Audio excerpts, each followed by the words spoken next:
राधे राधे। जैसे कि आपसे मैंने कहा था कि मैं एक वीडियो बनाऊंगा जिसमें मैं ये बातों पर गौर करूंगा कि ये चिट्टा यानी हेरोइन हमारे देश में आता कैसे है। तो शुरू करने से पहले आप सब लोगों से विनती है कि इस चैनल को सब्सक्राइब करें और आगे से आगे इसे शेयर भी करें। तो ज्यादातर न्यूज रिपोर्ट्स के अनुसार यही बात सामने आई है कि हमारे देश में चिट्टा आने का मुख्य सोर्स जो है वो है पाकिस्तान के आतंकवादी संगठन, और यहां तक कि उनकी आर्मी भी इस घिनौने काम में मिले हुए हैं। जैसा कि हम सब जानते हैं कि पाकिस्तान का एक पड़ोसी देश है जिसका नाम है अफगानिस्तान, और आपकी सूचना के लिए मैं बता दूं कि अफगानिस्तान ही वह देश है जो कि इस दुनिया के 80% हीरोइन का उत्पादन करने वाला देश माना जाता है। इसके बारे में भी मैं एक और वीडियो बनाऊंगा कि यह बनता कहाँ, कैसे है और पहली बार कब बनाया गया। लेकिन अभी हम ये जान लेते हैं कि पाकिस्तान आखिर इसे हमारे देश किस उद्देश्य से भेज रहा है। तो अफगानिस्तान से पाकिस्तान के आतंकवादी संगठन इसे खरीदने लगे और उन्होंने ये ड्रग अपने पास ट्रेन हो रहे आतंकवादियों को देना शुरू किया, क्योंकि इसका उत्पादन अफीम से होता है। तो उनकी सोच थी कि जैसे कोकीन आदि ड्रग्स की जगह क्यों ना अपने पास ट्रेनीज को वे ये सस्ता ही ड्रग दिया करे। असल में आतंकवादियों को कोकीन और अफीम का सेवन करवाया जाता है ताकि जब उन्हें किसी मिशन पर भेजा जाए तो वे लोग ज्यादा समय तक जाग सके और ट्रेनिंग भी जल्दी पूरी कर सके। तो इसीलिए हेरोइन का अरेंजमेंट उनके लिए आसानी से हो सकता था, क्योंकि इसका उत्पादन उनके साथ के ही देश में हो रहा था।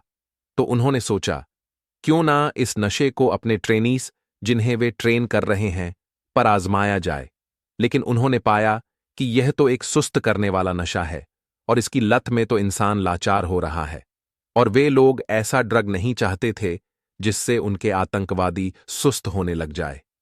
वहां से इस आतंकवादी संगठन जो कि तालिबान के नाम से मशहूर है, उनके दिमाग में ये घटिया तरकीब आई कि क्यों ना इस नशे को हिंदुस्तान में भेजा जाए और पहले वहां के लोगों को इसकी लत लगवाई जाए, और जब यह जहर रूपी नशा वहां फैल जाएगा तो उनके युवा तो बर्बाद होंगे ही, और फिर हम इससे पैसे कमाना भी शुरू कर देंगे।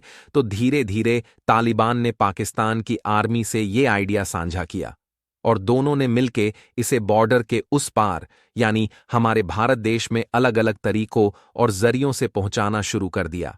अब जैसे गुजरात में उन्होंने ये नशा समुद्र के रास्ते से पहुंचाना शुरू किया, पंजाब में इन्होंने उन लोगों से पहुंचाना शुरू किया जिन लोगों की खेती की जमीन बंटवारे में बॉर्डर सीमा रेखा के बिल्कुल पास आ गई थी, और वे लोग आर्मी की देखरेख में खेती करने जाते थे, और फिर इस तरह वे अपने साथ चिट्टा भी ले आते थे। यहां तक कि इसके उन्हें अच्छे खासे पैसे भी दिए जाते थे। और इसके अलावा जम्मू और कश्मीर के बॉर्डर से भी इन्होंने चिट्टा हिंदुस्तान भेजा। अनुमान लगाया जाए तो हर साल पाकिस्तान टनों के हिसाब से चिट्टा हिंदुस्तान में भेज रहा है। ये मैं नहीं कह रहा हूं, ये न्यूज चैनल की रिपोर्ट है। 500 किलो से 1 टन से भी ज्यादा के हिसाब से पाकिस्तानी चिट्टा गुजरात, पंजाब और जम्मू में हर साल पकड़ा जाता है। तो आप अनुमान लगाइए कि अगर पकड़ा इतना जा रहा है और पकड़ने के बाद भी ये खत्म नहीं जबकि बढ़ता ही जा रहा है, तो ये किस स्तर पर भारत भेजा जा रहा होगा। हमारे देश की खुफिया एजेंसीज का दावा है कि असल में जो माल पकड़ा जाता है वो भी पाकिस्तान की चाल होती है। वे लोग थोड़ा चिट्टा पुलिस या आर्मी के हाथ पकड़ाकर उनका ध्यान भटकाकर ज्यादा माल सप्लाई करने में कामयाब हो जाते हैं। और आप इस बात पे भी गौर करें कि ये तभी संभव हो सकता है अगर हमारे ही कुछ लोग इनसे मिले हों, और ऐसे वाक्य सामने भी आए हैं, लेकिन हम फिर भी चुप बैठे रहते हैं आज के समय में। तो अब आतंकी चिट्टा ड्रोन की मदद से ही बॉर्डर पार करवा रहे हैं, और कितनी दुख की बात है कि ना इस चीज पर उस तरह की रोक लग रही है और ना ही ये कम हो रहा है। पंजाब में तो काफी हद तक की बर्बादी हो चुकी है, और अब हमारा हिमाचल भी उस ही बर्बादी के रास्ते पर है। पंजाब एक डेवलप राज्य है और वहां लोगों के पास पैसे कमाने के कई तरीके हैं, और वे लोग इसके साथ जीना सीख गए हैं। वहां के कुछ लोग अब इससे पैसा कमा रहे हैं, और ऐसी ही सोच वाले कुछ लोग अब हिमाचल में भी हो चुके हैं जो सिर्फ इससे पैसा कमा रहे हैं। लेकिन हमें ऐसा होने से रोकना चाहिए, क्योंकि अगर इसे अब भी नहीं रोका गया तो आने वाले 15 सालों में फिर इसका रुकना बहुत मुश्किल हो जाएगा। हिमाचल पुलिस की एक रिपोर्ट के हिसाब से साल 2024 में हिमाचल में 13 किलो चिट्टा बस्ट किया गया है। तो सोचने की बात वही है कि अगर पकड़ा इतना किया जा रहा और फिर भी लोग इसका सेवन कर रहे हैं, तो मतलब हिमाचल में भी ये अब रचना शुरू हो गया है।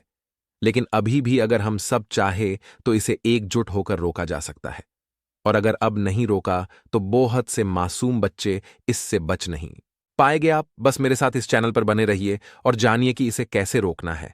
लेकिन उससे पहले इसके बारे में जानिए कि आखिर ये इतने लार्ज स्केल पर आ कैसे रहा है। मैं आपको हर एक छोटी बात से रूबरू करवाऊंगा।